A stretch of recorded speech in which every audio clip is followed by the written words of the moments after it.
जो दल्ला बन चुका होता है उसका यही औकात होता है और वही औकात आज हम लोग। और यहाँ राहुल गांधी क्या डरेगा? राहुल गांधी के घर में कार्यकर्ता के घर में पल रहा पालतू जानवर भी नहीं डरता है। हर तरीके को ये आजमाने का प्रयास करते हैं, लेकिन इनको ये पता होना चाहिए जब हम लोग गोरों से नहीं डरे तो ये अंग्रेज के चोरों की औलादों से क्या डरेंगे।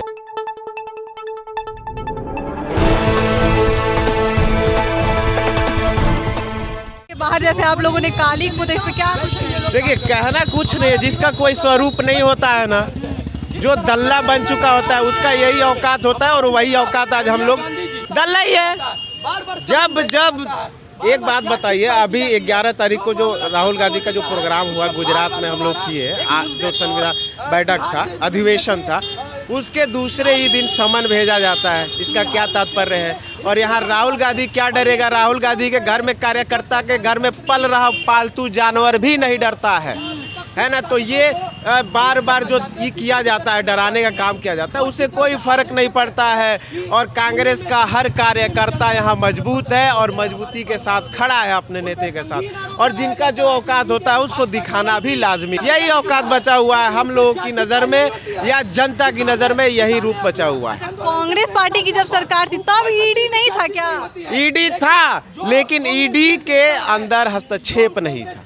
ईडी स्वरूप तरीके से अपने जिस फॉर्मेट में बना हुआ था उस फॉर्मेट में वो काम कर रहा था। चाहे वो सत्ता का नेता हो या विपक्ष का नेता हो, सबको एक समान देखने का काम करता था। लेकिन आप 12-13 साल के शासन काल में आप वर्तमान सत्ता के एक भी नेता के ऊपर ईडी ऑफिस का समन भेजा हुआ दिखा दीजिए। हाँ, उनके ऊपर जरूर जाता है जो इनके साथ गठबंधन में है, और थोड़ा सा भी किसी बात पे अगर एतराज जताते हैं या असहमति जताते हैं उनके ऊपर समन जरूर जाता है। आज से महीना 1.5 महीना पहले चिराग पासवान के भी कुछ नेता पे समन गया था, लेकिन जब वो उनका अवभाव शांत हो गया, ईडी ऑफिस का समन कहाँ गया भाई?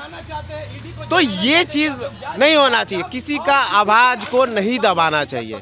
ये संविधान है, लोकतांत्रिक देश है, सबका अपना आवाज़ है। किसी के साथ मतभेद भी हो सकता है, किसी के साथ मत भी हो सकता है। अब उसको आप मतभेद अगर कर रहे हैं तो उसको आप आवाज़ को दबाओगे, तो ये चीज़ नहीं होना चाहिए।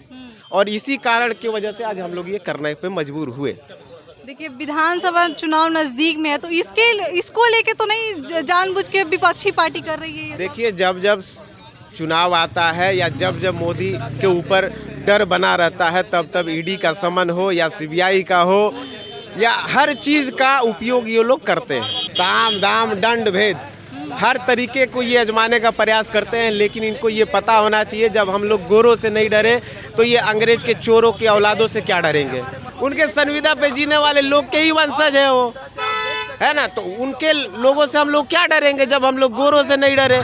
जब गोरों को हम लोग भगा सकते तो इनकी क्या हैसियत है? तो हम लोग किसी भी परिस्थिति के लिए अटल है और साथ में खड़े हैं अपने नेता के साथ, और मजबूती के साथ खड़े हैं। क्या कुछ कहेंगे? ईडी ऑफिस के बाहर ऐसे आप लोगों ने किया है? हम कांग्रेस के कार्यकर्ता हैं, हम अहिंसात्मक आंदोलन करते हैं। हम अहिंसा के, तो हमने क्या कोई अहिंसा की है इनके साथ? क्या हमने उनको क्या गाली दी है? हिंसात्मक आंदोलन है, प्रतीकात्मक आंदोलन है। अब कार्यकर्ता जोश में है कि उनके नेता के साथ अन्याय हो रहा है, विरोध तो हम जताएंगे ही, क्यों ना? ये अन्याय हो रहा है, बिल्कुल अन्याय है। आज का ईडी कोई पहली बार आई है क्या? कोई सीबीआई पहली बार आई है? लेकिन यह भूलना नहीं चाहिए कि आज यदि आपके पास सत्ता है तो कल हमारे पास भी होगी और इससे खराब होगी। पहले कांग्रेस पार्टी की सरकार में ईडी नहीं था क्या? आपने कभी कार्रवाई ऐसी सुनी? कभी कार्रवाई सुनी? नहीं ना। तो आज यदि आप सत्ता के मद में चूर हो करके कोई काम ऐसा करना चाहेंगे तो कल उसका परिणाम आपको भी भुगतना पड़ेगा, क्योंकि आज आपने यदि कांटा रोपा है कल उस कांटे को आपको भी काटना होगा। देखिए, ईद के जो बाहर है, किस तरह से कांग्रेस के जो कार्यकर्ता हैं उन्होंने काली पोत दिया है। तो आप इससे क्या सोचते हैं, क्या कुछ कहते हैं? आप कमेंट बॉक्स में हमें ज़रूर बताएं। ऐसी ही खबरों के लिए बने रहे, देखते रहें वॉच न्यूज़। धन्यवाद।